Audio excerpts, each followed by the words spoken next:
Улсын ерхий прокурорын газрын олон нийтэд харилцах албанаас Про подкастыг цувралаар хүргэж байна. Подкастаараа дамжуулан танд хууль эрх зүйн мэдээллийг хүргэдэг билээ.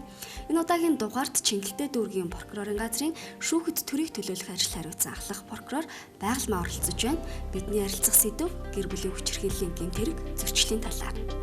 За танд энэ өдрийн мэндийг хүргэе. Та бүхэн ч гэсэн энэ өдрийн мэндийг хүргэе. Гэр бүлийн хүчирхийллийн гэмт хэрэг зөрчил гэж яг юуг ойлгодог талаар та мэдээлэл өгөхгүй юу? За Монгол улс бол 2016 онд гэр бүлийн хүчирхийлэлтэд тэмцэх хуулийг бол баталж 2017 оны 2 дугаар сарын 1-ний өдрөөс бол хүчин төгөлдөр мөрдөгдөж эхэлсэн.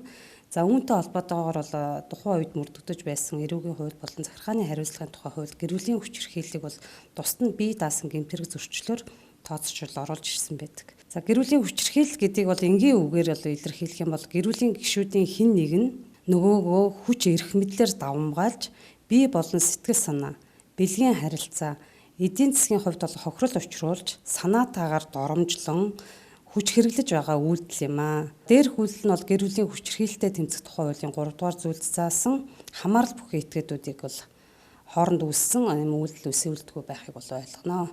За гэр бүлийн хүчирхийлэлтэд тэмцэх тухай хуулинд хамаарал бүхий этгээд гэж яг хэнийг ойлгох вэ? Та энэ талаар мэдээлэл өгөөч. Гэр бүлийн хүчирхийлэлтэд тэмцэх тухай хуулинд бол гэр бүлийн хамаарал бүхий этгээдийг бол зааж өгсөн.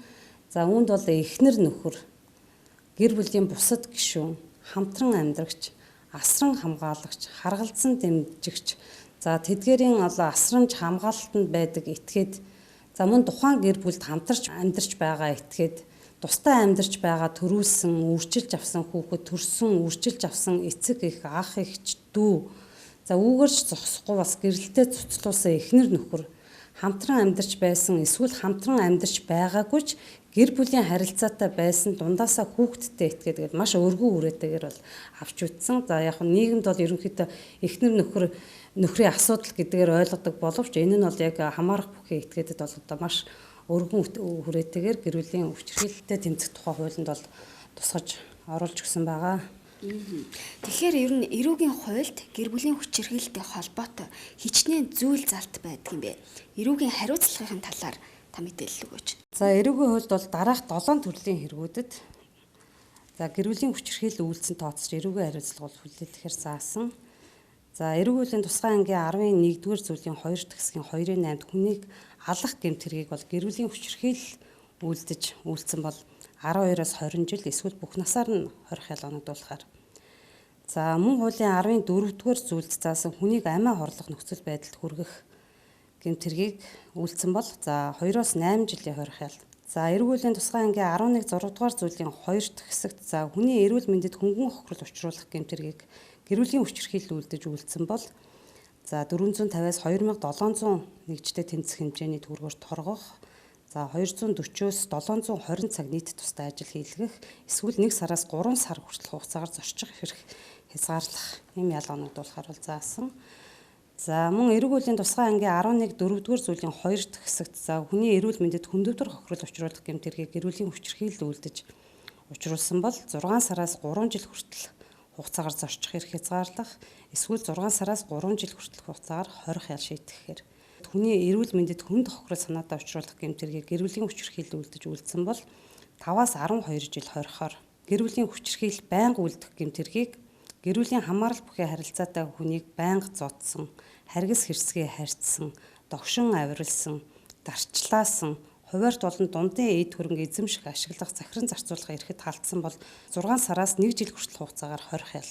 Харин гэр бүлийн хүчирхийлэл байнга үйлдэх гэмт хэргийг хүүхэд, жирэмсэн эмэгтэй, ахмад настан, хөгжлийн бэрхшээлтэй хүний эсрэг үйлдсэн бол 6 сараас 2 жил хүртэл хугацаагаар эрх хязгаарлах эсвэл 6 сараас 2 жил хүртэл хугацаагаар хорих ял шийтгэхээр бол заасан. За мөн эрүүгийн хуулийн тусгай ангийн 12 дугаар зүйлийн 1 дахь хэсэг заасан хүчин дэх гэмт хэрэг байгаа. Хүчин дэх гэмт хэргийн за 2-ын 3-т хүндрүүлэх бүрэлдэхүүн дээр гэр бүлийн хамаарал бүхий харилцаатай хүнийг бол хүчинтсэн бол 2-оос 8 жил хүртэл хугацаагаар хорих. За мөн гэр бүлийн хамаарал бүхий 16 наснд хүрээгүй хүнийг хүчинтсэн бол 5-аас 12 жилийн хорих ял. За мөн энэ гэмт хэргийг бага насны хүүхдийн эсрэг үйлдсэн бол 12 жилээс 20 жил хүртэлх хугацаагаар эсвэл бүх насаар хорихоор шийтгэл оногдуулахаар бол заасан байгаа. За гэр бүлийн хүчирхийлэл үйлдсэн гэмт хэрэгт одоо эрүүгийн хуульд зааснаар ийм одоо яллууд оноодог байх нь л дээ. Харин нөгөө зөрчлийн хэрэгт ямар шийтгэл оногдуулт юм бол зарим хүмүүс зөрчлийн хэрэгт маш бага одоо ял оногдуулдагч гэх юм уу тиймэрхүү ойлголттой байдаг штэ. Гэр бүлийн хүчирхийллийн зөрчил бол нөгөө учруулах хохирол хор уршгаараа бол нөгөө эрүүгийн гэмт хэрэгээсээ ялгагдчихж байгаа тийм ээ. Тухайлбал бол одоо зөрчлийн тухай хуулийн 5-ын 4-т гэр бүлийн хүчирхийлэл үйлдсэн этгээдэд бол 7-оос 30 хоног баривчлах шийтгэл оногдуулж албатан сургалтанд бол суулгахаар заасан. За үүнээс өөр бол торгох болон бусад шийтгэл байхгүй. За өөрөөр хэлбэл зөвхөн баривчлах шийтгэлтэй учраас нэлээд бол хатуу шийтгэлтэд бол тооцогддог. Гэр бүлийн хүчирхийлэл үйлдсэн эсвэл өвөлдөж болцсошгүй байдлын талаар олж мэдсэн иргэн албан тушаалтан бол мэдээлэл хүүргээ биелүүлэх бол зөрчлийн тухай хуулийн 5-ын 4-ийн 1-р хэсэгт за 201-тэй тэнцэх хэмжээний төгрөгөөр бол торгохоор бол заасан байгаа. Та бас маш чухал мэдээллийг хэллээ шүү дээ. Гэр бүлийн хүчирхийлэл үйлдэж байгаа тэр нөхцөл байдлыг мэдсэн хүн мэдээлэл үүргээ биелүүлээгүй бол зөрчлийн хуулиар торгуул төлөх нь шүү дээ.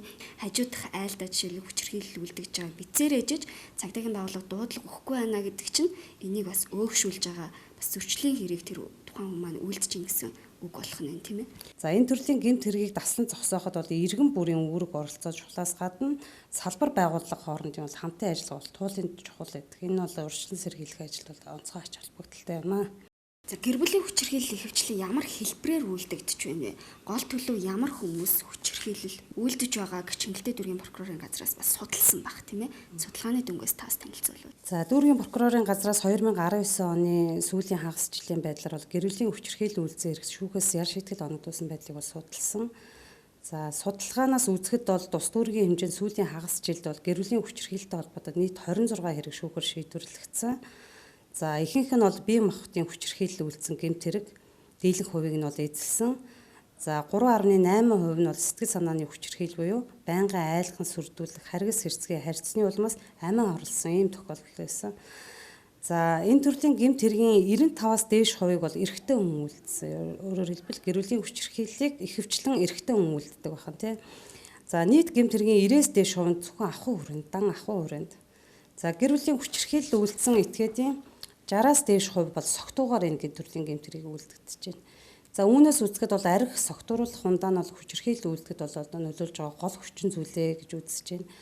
За гэр бүлийн хүчирхийлэлд өртсөн хохирогчийн талаар бол авч үзэх юм бол нийт одоо шүүхэр шийдвэрлэгдсэн 26 хэрэгт бол 29 хохирогч хохирсон. За нийт 82% нь бол эмэгтэй хүн, 6.8% нь бол эрэгтэй хүн, 3.4% нь бол төрсөн хүүхэд, 3.4% нь давар охин гэсэн ийм судалгаа бол гарч ирсэн. За эндээс үзэхэд бол гэр бүлийн хүчирхийлэлд өртөж байгаа хүмүүсийн дийлэнх нь эмэгтэйчүүд, хүүхэд байна. Та түрүүн бас хэлжсэн гэр бүлийн хүчирхийлэл олон хэлбэртэй байдаг талаар тийм ээ. Тэгэхээр бид нэр ойлгохдоо шууд бие махбодын хүчирхийлэл юм байна гэж ойлгоод идэг л та. Гэтэл сэтгэл санааны хүчирхийлэл гэж цаана маш том ойлголт яваад идэг. Та энэ талаар бас товч мэдээлэл өгвөл. За тийм гэр бүлийн хүчирхийлэл гэхлээр бие махбодын хүчирхийлэл мэтэр бол ойлгодог. За бусад хүчирхийллийн хэлбэрийг бол одоо нийгэмдээ оошиж үзэхгүйгээр орхигчдаг ийм тохиолдол байдаг. Гэтэл гэр бүлийн хүчирхийлэлтэй тэмцэх тухай хууль дээр бол гэр бүлийн хүчирхийллийг бол одоо дөрвөн хэлбэрээр бол авч үзсэн байгаа. Сэтгэл санаа, эдийн засаг, хүчирхийлэл, бэлгийн хүчирхийлэл гэсэн тийм.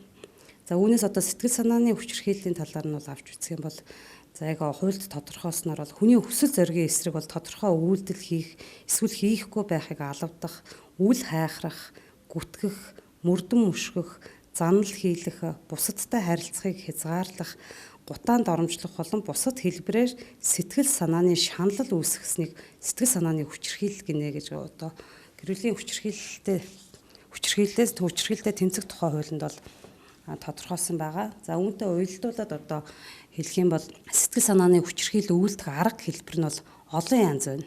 За тухайлбал нөгөө ам хэлээр гутаанд доромжлохоос эхлээд за хүүхэд болон хохирогчийн ойр дотны хүнд хүч хэрэглэхээр занал хийлэх, өөрийгөө гэмтээж хохирол учруулах, гэр орон эд зүйлээ устгах, гэмтэн гэж айлган сүрдүүлэх, хохирогчийг мөрдөж мөшгөх, үг үйлдэлтэнд байнгын хяналт тавих зэрэг үйлдэл илэрхээс гадна үл тоомсорлох, хайхрахгүй байх зэрэг эсвэл түүхийгээр бас илэрдэг.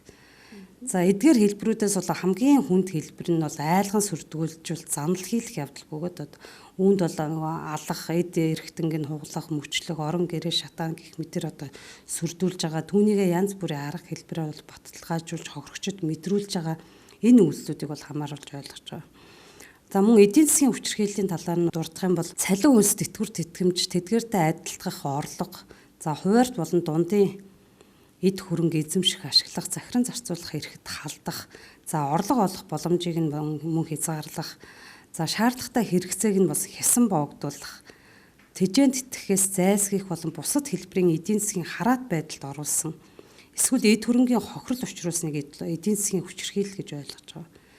За тухайлбал одоо хүүхдэд зарцуулах зардлыг одоо төлөхгүй байх. Гэр бүлийн орлогыг одоо өрн таран хийх, санхүүгийн аливаа асуудлыг одоо дур мэдэн ганцаар шийдвэр гаргах тийм ээ. Ганцаар шийдвэр гаргаж байгаа нь одоо эдийн засгийн хүчирхийллийн одоо хэлбэр гэж үзэж болно. За мөн ахмад настай аав ээж, эмээ өвгийнхөө тэтгэврийн мөнгө болон орон гэрээг одоо ятгах, сүрдүүлэх байдлаар одоо булаан авах тийм ээ. За мөн хоол хүнс ахуй хэрэгцээний зүйлээр гачигдуулах зэрэг хэлбэрээр бол үйлдэгддэг гэж бол бас харж болно. За сэтгэл санааны хүчирхийлэлтэй холбоотой хэргийн талаар одоо тодорхой жишээ дурдах юм бол иргэн бэн байнга архитан согтурдаг. За арх уусан үед бол гэр орондоо агсан согтуу тавьж айлхан сүрдүүлж доромжлох, шөнө оройн цагаар ихнэр хүүхдээ хөөж гаргах зэргээр бол сэтгэл санааны хүчирхийлэл үлддэг. За тэрээр бол бага насны хүүтэй байсан бөгөөд бол хүүгээ бол хичээлээ таслалаа, чамааг очиж байгаад ална гэж одоо уцаар ярьж санал хийсний улмаас хүү цонхоор өсөрч бол амиа хорлсон тохиолдол гарсан. За энэ хэргийг бол Чингэлтэй дүүргийн прокурорын газраас бол хяналт тавь шалгаад шүүх шилжүүлсэн. Шүүх бол уг хэргийг бол гэр бүлийн хамаарал бүхий харилцаатай бага насны хүүхдэд айлган сүрдүүлсний улмаас амиа хорлох нөхцөл байдал хүргэсэн байна гэж үзэж боллоо. Хууль заасан яар шийтгэлийг бол оногдуур шийдвэрсэн байна. За мөн нэг жишээг одоо дурдах юм бол иргэн уу, за мөн байнга архитан согтурдаг. Арх уухаараа агсан согтуу тавьж ихнэр хүүхдэд зодож бие махбодын хүчирхийлэл үлдэхээс гадна давхар сэтгэл санааны хүчирхийлэл бол байнга үлддэг. За энэ нь ямар байдлаар илэрх вэ гэвэл гэрт байгаа хутга хайж зэрэг эр үзүүртэй зүйлийг игнүүлэн өөрж тавиад айлгаж сүрдүүлж занал хийлдэг. За мөн эхнэрийнхээ үнэт идэл болох алт мөнгө манайда хослуудыг бол нууцаар авч лампаард нь тавьж, за мөн төрөвчнээс нь цалин мөнгийг нь бол авах зэрэгээр бол санхүүгийн хараат байдалд бол оруулах хэлбэрээр бол хүчирхийлэл үлддэг. За энэ хэрэгээс одоо ингээ харж үзэх юм бол одоо хүчирхийллийн 3 хэлбэр байна гэж бол харж болохоор байгаа. За мөн дээрх хэрэгт бол Чингэлтэй дүүргийн прокурорын газраас хяналт тавиад, за тус дүргийн эрүүг хэргийн анхан шатны шүүхээс хууль заасан яар шийтгэлийг бол оногдуур шийдвэрсэн байгаа. Гэр бүлийн хүчирхийлэлд өртсөн иргэд хамгийн түрүүнд юу н хаана хандах ёстой вэ? Тэгэд энэ төрлийн гэмт хэрэг зөрчилд прокурорын байгууллага ер нь хэрхэн хяналт тавьж ажилладаг юм бэ? За мэдээж нэн тэргүүн цагдаагийн байгууллагын 102 болно те. Хүчирхийллийн мэдээлэл үйлчлэгээ үзүүлэх, сэтгэл зүйн болон хууль зүйн зөвлөгөө өгдөг юм тусгай дугаар 107 дугаарт хандаж дуудлага мэдээлэл өгөхөөс гадна мөн одоо оршин суугаа газрын хорооны нийгмийн ажилтан зэрэгт одоо мэдэгдэж болно. За мөн үүнээс гадна бол хүчирхийллийн эсрэг үндэсний төвийн цагдаагийн ерөнхий газрын дэргэдэх төр хамгаалах байр. За гэр бүл хүүхэд залуучуудын хөгжлийн газрын дэргэдэх хүүхдийн тусламжийн утас буюу 108 дугаар тий. За гэмтэл согс судлалын үндэсний төвийн үндэсний төв болон за шүүхийн шинжилгээний үндэсний хүрээлэнгийн нэг цэгийн үйлчилгээ зэрэг газарт бол хандаж одоо тусламж үйлчилгээ бол авч болно.